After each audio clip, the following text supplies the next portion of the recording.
आशा अच्छी विश्वास अच्छी अच्छी नुआ सकाळर अपेक्षा गणतंत्र मंदिर आज शुभिब विकास भाषा तर्क हेउ वितर्क हेउ किंतु देश पाई समाधान हेउ एही लक्ष्य नहीं आज संसदर अधिवेशन आरंभ हेउ आज आरंभ होउछि संसदर गुरुत्वपूर्ण बजेट अधिवेशन आउ ଏହା ପୂର୍ବରୁ ପ୍ରଥା ଅନୁଯାୟୀ ପ୍ରଧାନମନ୍ତ୍ରୀ ନରେନ୍ଦ୍ର ମୋଦି ଗଣମାଧ୍ୟମକୁ ସମ୍ବୋଧିତ କରି ଦେଶବାସୀଙ୍କୁ ଏକ ବଡ଼ ବାର୍ତ୍ତା ଦେଇଛନ୍ତି।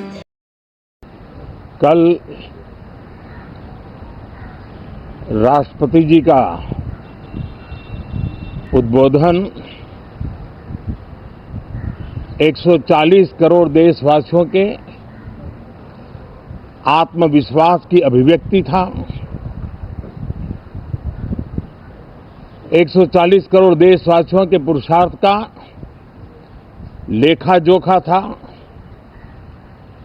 और 140 करोड़ देशवासी और उसमें भी ज्यादातर युवा उनके एस्पिरेशंस को रेखांकित करने का बहुत ही सटीक उद्बोधन सभी सांसदों के लिए कई मार्गदर्शक बातें भी कल आदरणीय राष्ट्रपति जी ने सदन में सबके सामने रखी है। सत्र के प्रारंभ में ही और 2026 के प्रारंभ में ही आदरणीय राष्ट्रपति जी ने सांसदों से जो अपेक्षाएं व्यक्त की हैं, उन्होंने बहुत ही सरल शब्दों में राष्ट्र के मुखिया के रूप में जो भावनाएं व्यक्त की हैं, मुझे पूरा विश्वास है कि सभी माननीय सांसदों ने उसको गंभीरता से लिया ही होगा और ये सत्र अपने आप में बहुत ही महत्वपूर्ण सत्र होता है। ये बजट सत्र है। 21वीं सदी का एक चौथाई हिस्सा बीत चुका है। ये दूसरे चौथाई का प्रारंभ हो रहा है और 2047 विकसित भारत के लक्ष्य को प्राप्त करने के लिए ये महत्वपूर्ण 25 वर्ष का दौर आरंभ हो रहा है और ये दूसरे क्वार्टर का, इस शताब्दी की दूसरे क्वार्टर का ये पहला बजट आ रहा है और वित्त मंत्री निर्मला जी देश की पहली वित्त मंत्री ऐसी है, महिला वित्त मंत्री ऐसी है जो लगातार 9वीं बार देश के संसद में बजट प्रस्तुत करने जा रही है। ये अपने आप में एक गौरव पल के रूप में भारत के संसदीय इतिहास में रजिस्टर हो रहा है। साथियों, इस वर्ष का प्रारंभ बहुत ही पॉजिटिव नोट के साथ शुरू हुआ है। आत्मविश्वास भरा हिंदुस्तान आज विश्व के लिए आशा की किरण भी बना है, आकर्षण का केंद्र भी बना है। इस क्वार्टर के प्रारंभ में ही भारत और यूरोपियन यूनियन का फ्री ट्रेड एग्रीमेंट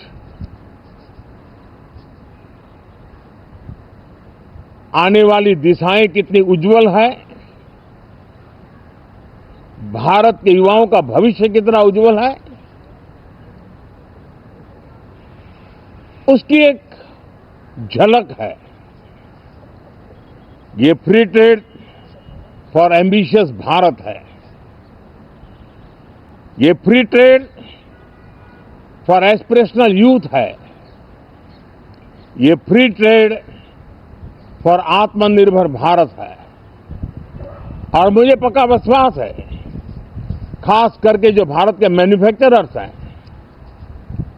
वे इस अवसर को अपनी क्षमताएं बढ़ाने के लिए करेंगे। और मैं सभी प्रकार के उत्पादकों से यही कहूंगा कि जब भारत यूरोपियन यूनियन के बीच मदर ऑफ ऑल डील्स जिसको कहते हैं, वैसा समझौता हुआ है, तब मेरे देश के उद्योगकार, मेरे देश के मैन्युफैक्चरर्स अब तो बहुत बड़ा बाजार खुल गया। अब बहुत सस्ते में हमारा माल पहुंच जाएगा, इतने भाव से वो बैठे न रहे। ये एक अवसर है और इस अवसर का सबसे पहला मंत्र ये होता है कि हम क्वालिटी पर बल दें। हम अब जब बाजार खुल गया है तो उत्तम से उत्तम क्वालिटी लेकर के बाजार में जाएं। और अगर उत्तम से उत्तम क्वालिटी लेकर के जाते हैं तो हम यूरोपियन यूनियन के 27 देशों के खरीदारों के पैसे ही कमाते इतना नहीं, क्वालिटी के कारण से हम उनका दिल जीत लेते हैं और वो लंबे अरसे तक प्रभाव रहता है उसका, दशकों तक उसका प्रभाव रहता है। कंपनियों का ब्रांड देश के ब्रांड के साथ नए गौरव को प्रस्थापित कर देता है। और इसलिए 27 देशों के साथ हुआ ये समझौता हमारे देश के मछुआरे, हमारे देश के किसान, हमारे देश के युवान, सर्विस सेक्टर में जो लोग विश्व में अलग अलग जगह पे जाने के उत्सुक हैं, उनके लिए बहुत बड़े अवसर लेकर के आ रहा है। और मुझे पक्का विश्वास है, एक प्रकार से कॉन्फिडेंट, कॉम्पिटिटिव और प्रोडक्टिव भारत की दिशा में ये बहुत बड़ा कदम है। साथियों, देश का ध्यान बजट की तरफ होना बहुत स्वाभाविक है, लेकिन इस सरकार की ये पहचान रही है रिफॉर्म, परफॉर्म एंड ट्रांसफॉर्म। और अब तो हम रिफॉर्म एक्सप्रेस पर चल पड़े हैं, बहुत तेजी से चल पड़े हैं। और मैं संसद के भी सभी साथियों का आभार व्यक्त करता हूं कि इस रिफॉर्म एक्सप्रेस को गति देने में वे भी अपनी सकारात्मक शक्ति को लगा रहे हैं और उसके कारण रिफॉर्म एक्सप्रेस को भी लगातार गति मिल रही है। देश लॉन्ग टर्म पेंडिंग प्रॉब्लम्स अब उससे निकल करके लॉन्ग टर्म सॉल्यूशंस के मार्ग पर मजबूती के साथ कदम रख रहा है। और जब लॉन्ग टर्म सॉल्यूशंस होते हैं तब प्रेडिक्टेबिलिटी होती है, जो विश्व में एक भरोसा पैदा करती है। हमारे हर निर्णय में राष्ट्र की प्रगति ये हमारा लक्ष्य है, लेकिन हमारे सारे निर्णय ह्यूमन सेंट्रिक है। हमारी भूमिका हमारी योजनाएं ह्यूमन सेंट्रिक है। हम टेक्नोलॉजी के साथ स्पर्धा भी करेंगे, हम टेक्नोलॉजी को आत्मसात भी करेंगे, हम टेक्नोलॉजी के सामर्थ्य को स्वीकार भी करेंगे, लेकिन उसके साथ साथ हम मानव केंद्रीय व्यवस्था को जरा भी कम नहीं आंकेंगे। हम संवेदनशीलता की महत्व को समझते हुए टेक्नोलॉजी की जुगलबंदी के साथ आगे बढ़ने के व्यू के साथ आगे सोचेंगे।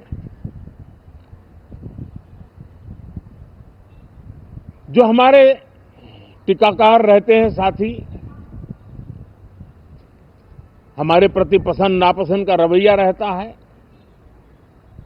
और लोकतंत्र में बहुत स्वाभाविक है, लेकिन एक बात हर कोई कहता है कि सरकार ने लास्ट माइल डिलीवरी पर बल दिया है। योजना फाइलों तक नहीं, लाइव तक पहुंचाने का प्रयास रहता है और यही हमारी जो परंपरा है उसको हम आने वाले दिनों में रिफॉर्म एक्सप्रेस में नेक्स्ट जनरेशन रिफॉर्म के साथ आगे बढ़ाने हैं।